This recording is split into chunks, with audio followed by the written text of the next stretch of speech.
Judėjimas man visada buvo apie buvimą savimi. Tuo pačiu tai buvimas kelyje, paieškose, dinamika, kurios siekia nepamiršti savo gyvenime.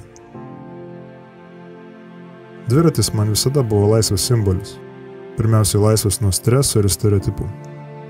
Ir jaučiuosi laimingas mindamas jį. Čia turbūt tie endorfinai. Taip gaunas, kad dviratis man yra geros savijautos ir ekologijos sinonimas.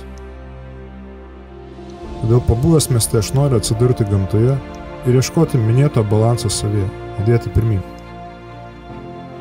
Keliavimas dviračiu. Tai nėra tik dviračio pedalų sukimas.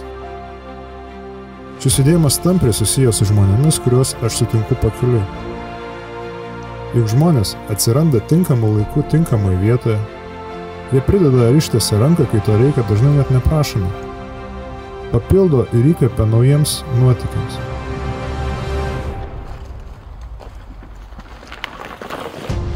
Tačiau sėdėdami vietoje žmonės kaupia energiją ir dėl to tampa irzlūs.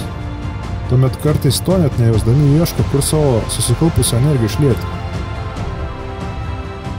Šiais laikais, kai yra nemažai susvetimėjimo, turėtumėm labiau vertinti žmonės, kurie mus supa. Būti nuoširdesni, atviresni vieni su kitais. Kai žmonės dažnai noriai bendrauja ir iš esmės yra draugiški, pasitinka, šypsosi tau ir palydi kelyje.